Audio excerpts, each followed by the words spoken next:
250 miles north of Mariupol is the second largest city in Ukraine, the city of Kharkiv. It's a big city. It's a cosmopolitan city. It's being targeted with Russian missile strikes today. Reporters in the city of Kharkiv say those strikes appear to have been aimed right into residential neighborhoods in the city.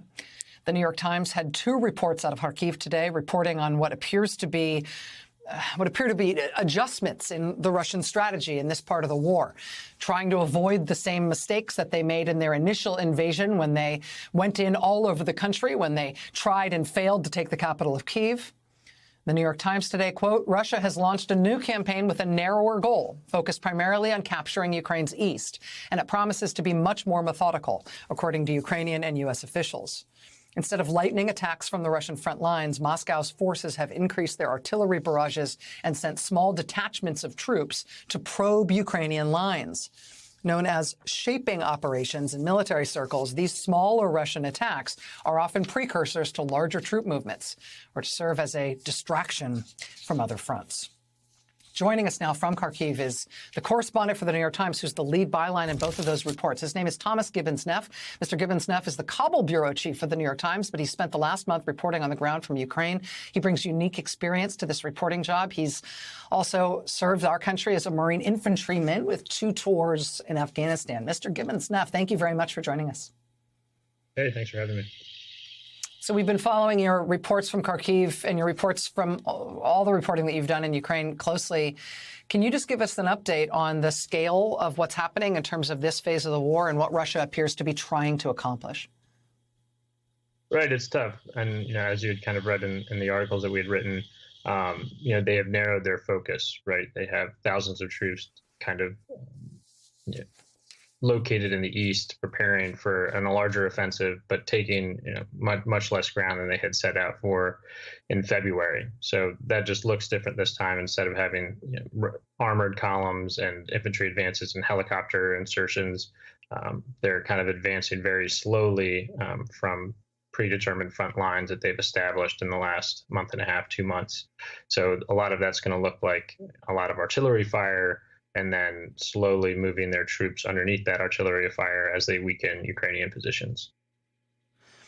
It sounds more efficient the way you describe it that way. I don't know anything about military tactics, and I'm not a veteran like you are, who've seen these things at a personal level. But it sounds, just from a layman's perspective, the way that you're describing that this is going to be a massive show of force, that it's going to be grinding, but that it also seems to have more military chance of success than the earlier tactics that they used in earlier parts of the war. Is that a fair assessment? I think for the most part, I think it's going to be a lot slower, and I think a lot of that has to do with keeping casualty numbers lower. As before in the early parts of the war, the Russians and the Ukrainians suffered a lot of casualties just in those early weeks and February to March. So, however it turns out, it'll be just much more concerted, and where Russian forces will focus on weak points where they can kind of gain as much ground as possible before stopping and regrouping. What does this mean for the civilians who are in the path of this part of the Russian offensive? Obviously, what we have seen in the places where there has been sustained and concerted fighting is that Russia's basically destroying the places that it's trying to take over. The city of Mariupol is, to a large extent, rubble. And that's true in a lot of cities in eastern Ukraine that have been the target of sustained fighting thus far. Is there any effort, is there any strategic imperative to try to preserve anything about the livability of these cities or any of its infrastructure, or are they just razing things to the ground? I mean, I think a lot of this going forward, and I think what we've seen so far is, there's been a focus on weapons that the U.S. and the West have supplied, like the Javelin, which is an anti-tank guided missile, that's gotten a lot of attention. But at the end of the day, this is an artillery war, and that means a lot of destruction, no matter where the fighting is. And of course, just like in any conflict, the civilians, the innocents are caught in the middle. So as this moves in the east, people living in towns and cities will be caught in the middle if they can't evacuate. Again, there's always a big chunk of people who just stay behind because they can't leave. They're taking care of elderly family members. They're sick. So again, whatever happens next, it's going to be the civilians caught in the middle that will bear the brunt of this.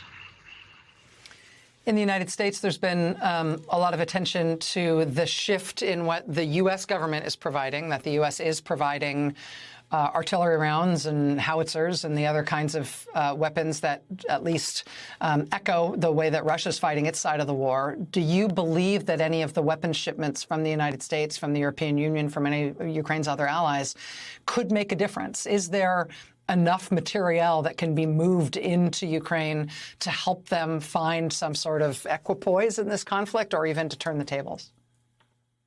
I mean, that's always the question, and I think just from what we've heard, the shortage of ammunition. I mean, it really comes down to bullets and band-aids. That they need a lot of that to the Ukrainians need a lot of that to hold the line, let alone retake territory. So it remains to be seen, but it'll be something I think that the West, the United States especially, is keeping a pretty close eye on. In terms of your plans and your reporting, I mentioned that you've got unique experience because of your own personal history that you bring to this reporting. But what are your plans? I mean, you don't have to get too specific with me. Do you feel like you and your colleagues can safely report from where you are in Ukraine? Do you have plans to move to try to stay in safer places? I mean, Kharkiv is shelled daily. Like you said, it's at the beginning. It's a big city. There's places outside of the shelling where we can stay. But no, I think again going forward, we have every intent of covering this war, where it is and where this offensive pushes. Thomas Gibbons-Neff, Kabul bureau chief for the New York Times, joining us now after 4 o'clock in the morning from Kharkiv, Ukraine. I'm not helping you do your job by keeping up till past 4 in the morning to talk to me. I'll let you go, sir. Thank you very much for your time and good luck. Thank you.